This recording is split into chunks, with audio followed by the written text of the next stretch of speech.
पटना के खगौल में आज शायद पहली बार, संभवतः पहली बार LGBTQ राइट्स को लेकर आप पीछे देख सकते हैं एक प्रोग्राम किया जा रहा है जहां पे LGBT समुदाय से जुड़े जो लोग हैं वो सेलिब्रेट कर रहे हैं और लोगों को ये बताने की कोशिश कर रहे हैं कि LGBT समुदाय के जो लोग हैं वो भी एक नॉर्मल लोग हैं, उनकी भी नॉर्मल समस्याएं हैं, उन्हें शादी करने का, विवाह करने का अधिकार चाहिए और लोग उन्हें हीन भाव से ना देखें, ये अधिकार चाहिए।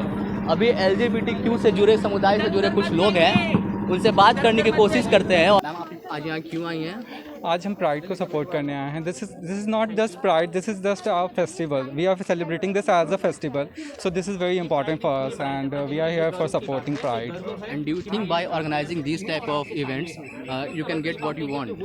Yeah, this type of event mostly How it impact? How does this type this of event helps impact? society. This helps society awareness. What we want exactly, our feeling, what are our desire, and what we want. This from this pride. We don't want to display anything, but just we want to express that we are also part of this community and we are also human beings. So please accept that, nothing else.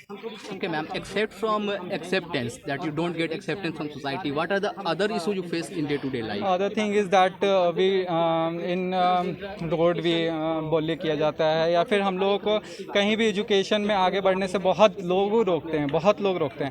I think the most important thing is education and we want कि education line में हमें आगे बढ़ने दिया जाए ताकि ये जो बैरियर है अभी जो काफ़ी फ्यूचर से आ रहा है वो बैरियर टूटे और लोग समझे कि हम लोग भी इंसान हैं, हम लोग भी आगे बढ़ सकते हैं। और एजुकेशन ही एक ऐसा चीज़ है जो ट्रांसजेंडर गे कम्युनिटी किसी को भी आगे पहुंचा सकता है। और आई थिंक कि कोई एक जगह पे रुक के ना रहे, आगे बढ़े। आगे सोसाइटी में एक्सेप्टेंस भी बहुत ज़रूरी है। Without the acceptance of society this would impossible. और ये pride is not we are celebrating for others, we are celebrating for us so that we can enjoy, we can live our life very without any barriers, without any problem. We live our life this single day. We enjoy a lot. Okay, today you enjoyed a lot. This is just starting. We just have to start. After starting, This will continue. yeah. Until you get that acceptance in society. Yes. Okay, आपने भी बात की education में problems आती है, but आपने exact नहीं बताया कि क्या दिक्कत आती है। आपको अगर Education- पढ़ना है तो क्या दिक्कत आती है? Most important thing is that अगर हम लोग स्कूल में जाते हैं कहीं भी स्कूल में, तो स्कूल में सबसे पहले चिढ़ाया जाता है, तंग किया जाता है, जिसके वजह से काफ़ी लोग अपने स्कूल से नाम कटा के घर में बैठ जाते हैं। तो वो अगर उसके खिलाफ अगर कोई प्रॉपर अगर कोई स्ट्रिक्ट एक्शन होगा तो लोग चिढ़ाएंगे नहीं। एक ऐसा फेज होता है कि 4 to 5 क्लास के बाद ही लोगों को चिढ़ाना स्टार्ट हो जाता है, तो लोग 4-5 के बाद आगे बढ़ ही नहीं सकते हैं। आगे का एजुकेशन तो छोड़ दो, 10th 12 जो भी लाइन में जाना चाहे, doctor, engineer, what ever is that. But अगर 10th 5-6 ही में लोग चिढ़ा के ऐसा हाल कर देते हैं कि लोगों को मजबूर होना पड़ता है कि स्कूल छोड़ना पड़ता है। Most important thing is that school में हमें प्रिंसिपल या टीचर से क्या प्रॉब्लम होगा वो तो आगे का बात है, बट अगर 5 के बाद ही अगर कोई बंदा स्कूल छोड़ देता है, कोई बंदे स्कूल छोड़ देते हैं, तो दैट वो अपना आगे का स्कूल आगे का पूरा कैसे करेगा। आई थिंक सबसे इंपॉर्टेंट थिंग इज़ दैट जब तक वो 10th नहीं देगा, 12th नहीं देगा, आगे का उसके लिए रास्ता ही नहीं खुलेगा। और 5, 4, 3 मतलब समझ सकते हो आपके पहले ही उसे स्कूल छोड़ना पड़ जाता है या फिर कुछ और काम करना पड़ जाता है, छोटा मोटा काम करना पड़ जाता है, कहीं मजदूरी करना पड़ जाता है। तो मुझे लगता है कि अगर आगे बढ़ना है तो सबसे पहले एजुकेशन इंपॉर्टेंट है, और एजुकेशन ही इंपॉर्टेंट नहीं है, जॉब भी मिलना चाहिए। जॉब मिलेगा, अगर क्यों नहीं मिलेगा जॉब क्यों नहीं लोग देंगे? अगर आपके पास नॉलेज है तो जॉब देंगे लोग।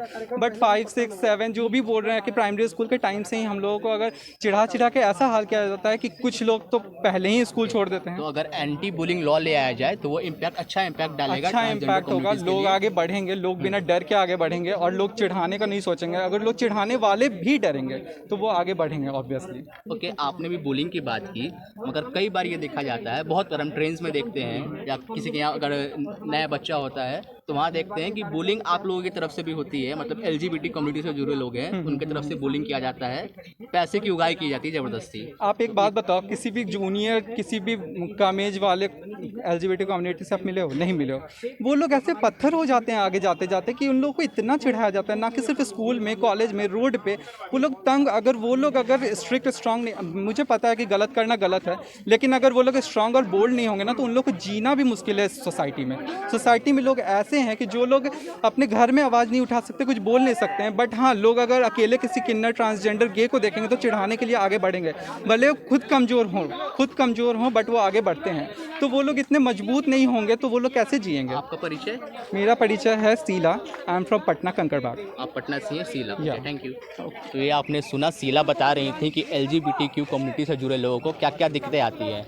इसमें उन्होंने मुख्यतः जो दिक्कत बताई वो दिक्कत ये थी कि उन्हें पढ़ने में समस्याएं आती हैं, स्कूल में उन्हें बुली किया जाता है, और उनकी ये डिमांड है कि एक LGBTQ कम्युनिटी से जुड़े लोगों के लिए भी एंटी बुलिंग लॉ लाया जाए।